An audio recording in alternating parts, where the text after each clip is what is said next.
Hello, good morning. So, I'm sitting here with two of our young artists, young talents. David Childs, euphonium player, Owen Farr, tenor horn player.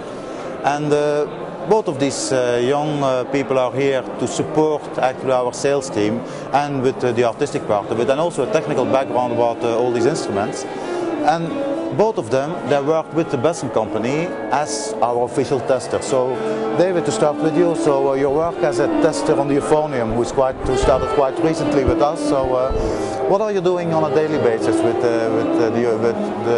this technical work? Well, I suppose one of the most important things for any instrument is to make sure that it functions in a way that a professional player wants it to. Simple things like the pistons need to be of a top class, the response of the instrument needs to be perfect, the intonation needs to be perfect. And when we test, we like to make sure that all of these are the highest quality, not just for our own standards, but for anyone else that chooses to play the instrument.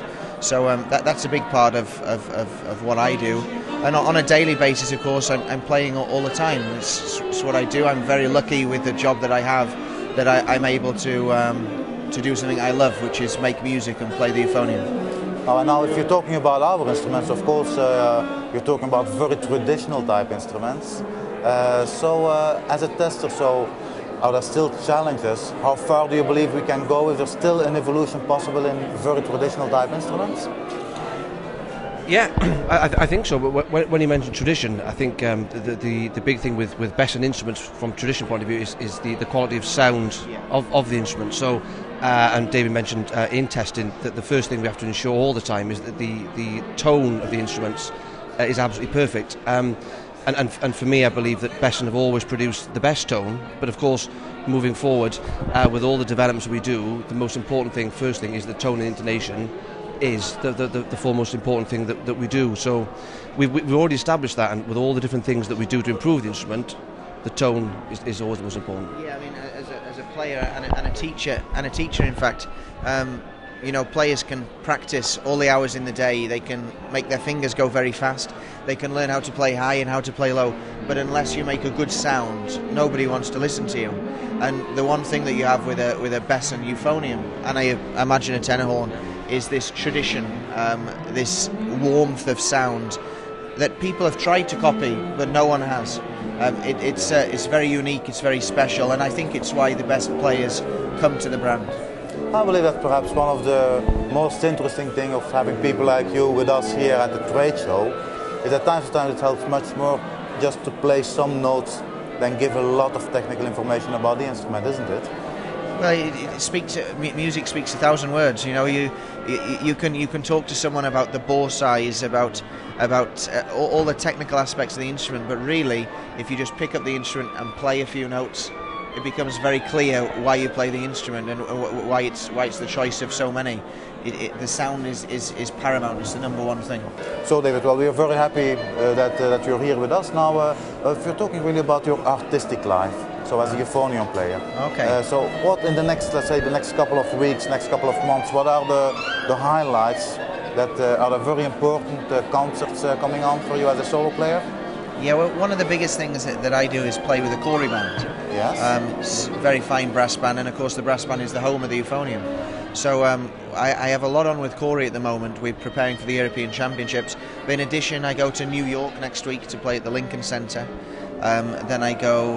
which type of piece are you going to play, and which orchestra? Is this with... It's with a wind orchestra, okay. and I'm playing the Carl Jenkins Euphonium Concerto. Oh, it's a piece that was composed for me in 2009.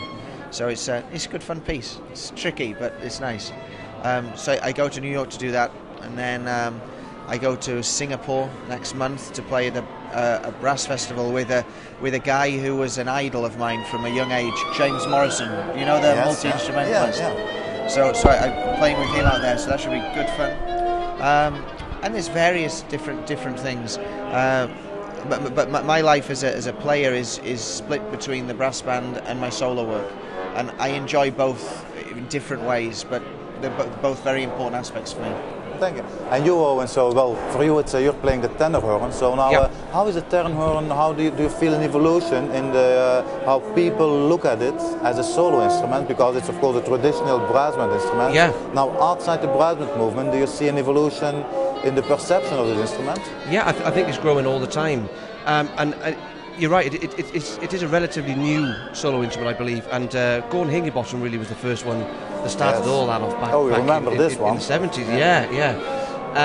And since Gordon then, he kind of set the trend and put the tenor horn as a soloist instrument, which is fantastic. And in fact, Gordon had lots of new works commissioned for the tenor horn, which really helped sort of people like myself and Sean and other horn soloists of today build on that. So it's exciting times because it's always a new project for all of us. As the solo pieces, are they still with brass band, or are you also trying to get the tenor horn out of this traditional brass band world? Yeah, at the moment it is mostly with brass band and piano. But sure, I mean, future projects certainly would be wind band and other ensembles as well. And so to finish with you, David, so I've noticed that you're playing more and more often with with string instruments also, with symphonic orchestras. Do you have the impression that perhaps that euphonium will be really established as a solo instrument at the same level as some of the woodwind instruments like clarinets or oboes one day, or it will take some time?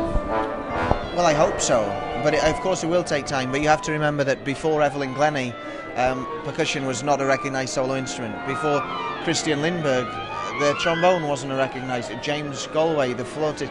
It takes time for these things to happen. But part of what I'm trying to do is to create that market for euphonium players, because I think the instrument is very versatile. It's able to produce the most unique sound. And I think there should be a place for it as a solo instrument alongside the other brass instruments. Well, let's hope for all of us. So, and enjoy your day here at the Frankfurt Fair. Thanks for being with us. Yeah, we will. Thank you.